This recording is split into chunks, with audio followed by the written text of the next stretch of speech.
যদি আমাদের যে নদী ভাঙ্গন এলাকাগুলো আছে, দেখেন মালদ্বীপ এটা কিন্তু একেবারে সাগর, ঠিক আছে? এটা সাগর, সাগর উপরে আল্লাহর হুকুম বা আল্লাহর সৃষ্টি, সুন্দর, শুকরিয়া করে আলহামদুলিল্লাহ।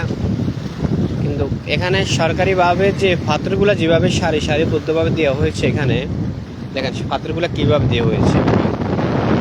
এটা একবার চিন্তা করুন যে যদি পাথরগুলা আমাদের যে নদী ভাঙ্গন এলাকাগুলো আছে ওইখানে ছোট ছোট বলক আছে না, বলকগুলো না দিয়ে যদি এইভাবে যদি তারা যদি পাথরগুলো দেয়, আমার বিশ্বাস ওই এলাকার আর নদী ভাঙবে না, বা নদী ভাঙবে না, নদী ভেঙে মানুষের বাড়িঘর নিবে না। কারণ বা ঢেউ আসি পাথরের সাথে বাড়ি খাইবে, ঢেউ আসি পাথরের সাথে বাড়ি খাইবে, প্রতি ঢেউ যখন বাড়ি খাইব তখন এটা পাথর তো আর ক্ষয় হয় না বা ক্ষয় যাবে না, ঠিক আছে?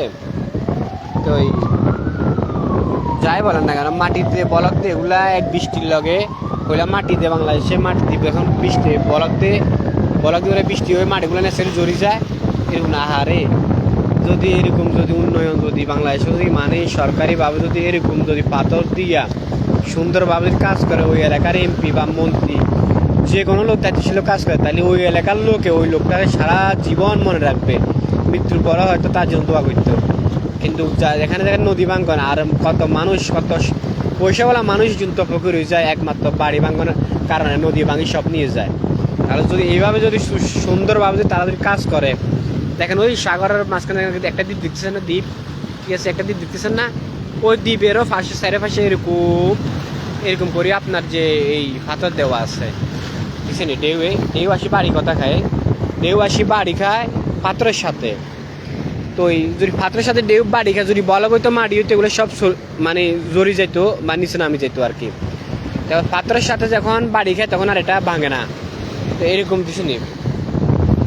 এখন আমগো দেশে যদি যে বিপদে যারা সাগরের পাশে যাদের বাড়ি বা নদীর পাশে যাদের বাড়ি, তারা যদি অন্তত এরকম করে যদি মানে তাদের বাড়ির পাশে যদি বা তাদের ওই এলাকায় ওই অঞ্চল ওই জেলায় ওই বিভাগে যদি এরকম যদি সাগর ফাড়ে যদি এই সুন্দরভাবে পাথর দিয়ে যদি বা সারি সারি পাথর দিয়ে যদি এইটুকু সামান করি, তো মানুষ মাছও খাইতো, দোয়া করতো, বর্ষণ করতো, গরিব দুঃখী বড় লোক মানুষের আর বাড়ি ঘর শত শত কোটি টাকার বাড়ির সাগরে চলে যেত না।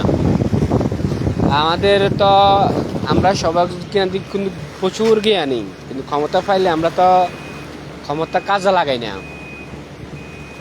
এই সমস্যাটা আমার ওইখানে, যদি আমরা এইভাবে কাজে লাগাইতাম বা এরকম যদি বা দিতাম, আমাদের যে নদী ভাঙ্গন এলাকা, আমি শুধু নদী ভাঙ্গন এলাকা যে নদী বাড়িগুলো ভাঙে, জায়গা ভাঙে, ওইগুলো ওই যে লক্ষ্মীপুর, রায়পুর, রামগতি, আলেকজান্ডার, ওই উত্তরবঙ্গে বা বঙ্গোপসাগরের পাশে সাগরের ঢেউ ঢেউ ঢেউ এইভাবে বাড়ি খাইব।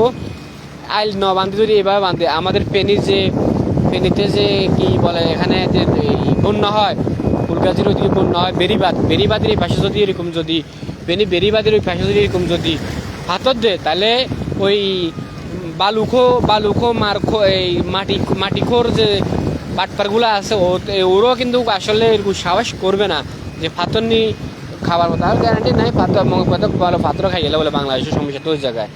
আমার একটা বিশ্বাস, মানে এরকম সুন্দর করে সারি যদি দিত, তাহলে আর নদী ভাঙ্গনটা অন্তত হইতো না। দেখেন